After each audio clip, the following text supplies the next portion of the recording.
Hi hello నమస్తే welcome to my channel భయ్య. ఈ ఛానల్ కొత్తగా చూస్తున్నట్టయితే ముందుగా సబ్స్క్రైబ్ చేసుకోండి. అలాగే నేను చెప్పే వీడియోని వస్తే మాత్రం అందరికీ షేర్ చేయండి బా.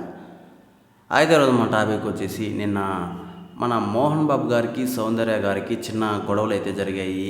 అది కూడా భూ వివాదాలు అయితే ఉన్నాయి అని చెప్పేసి కూడా చాలామంది అయితే నిన్న సోషల్ మీడియాలో వైరల్ చేయడం అయితే జరిగింది. దాని గురించి అసలు ఏం జరిగింది, ఎందుకు జరిగింది అని ఒక చిన్న వీడియో అయితే చేయబోతున్నాను భయ్య. చూసేయండి లాస్ట్ వరకు.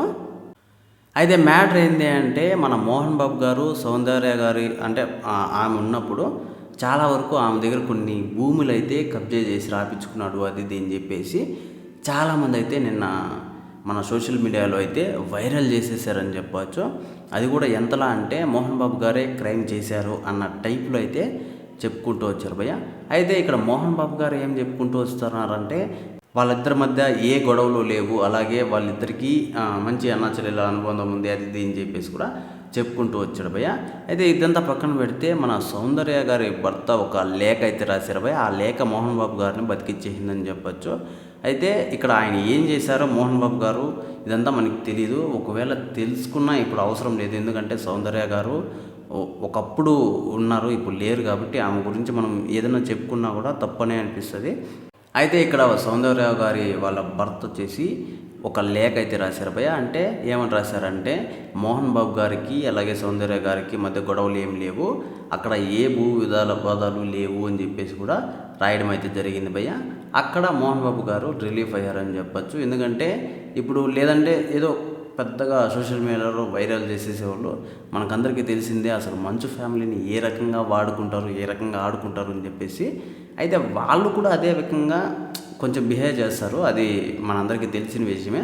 అయితే ఎక్కడో లేనిది అంటే ఇప్పుడో జరిగిండేది ఒక దాదాపు ఒక 15 ఏళ్ళు 20 ఏళ్ళ ముందర జరిగిండేది మళ్ళీ ఇప్పుడు తీసుకొచ్చి ఇప్పుడు సౌందర్య గారిని అలాగే మోహన్ బాబు గారిని తీసుకొచ్చి ఇప్పుడు మళ్ళీ ఆ గొడవలు అది ఇది అని చెప్పేసి చెప్పడం ఎంతవరకు కరెక్ట్ అని చెప్పేసి కూడా కొంతమంది ఫీలింగ్ భయ్య.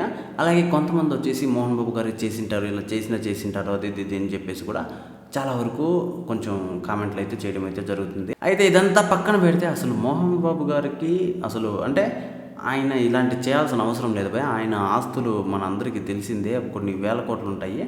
అలాగే ఆయన స్కూళ్ళు కావచ్చు, కాలేజీలు కావచ్చు, అసలు ద బెస్ట్ అని చెప్పచ్చు. మన విద్యానికేతన్ సంస్థ అంటేనే అసలు ఇండియాలోనే బెస్ట్ అని చెప్పచ్చు. ఆ కాలేజీలో కానీ ఆ స్కూల్లో కానీ చదివే వాళ్ళు ఏమంటారంటే ఆ స్కూల్లో నుంచి డిగ్రీ తీసుకున్నారా వాళ్ళకి కన్ఫర్మ్ జాబ్ అని చెప్పేసి కూడా చెప్పుకుంటూ వస్తారు భయ్య. అలాంటి పరిస్థితులు అయితే ఆయన కాలేజీలు కానీ ఆయన సంస్థలు కూడా ఉన్నాయి. మరి అలాంటి వాడి మీద పాపం ఎందుకు ఇలాంటివన్నీ చేస్తున్నారు అని చెప్పేసి కూడా కొంతమంది అయితే ఇది చేస్తున్నారు, ఫైర్ అవుతున్నారు. మరి ఈ విషయం మీద మీరేమనుకుంటున్నారో కింద కామెంట్లో తెలియజేసేయండి భయ్య. మర్చిపోకుండా తప్పకుండా దయచేసి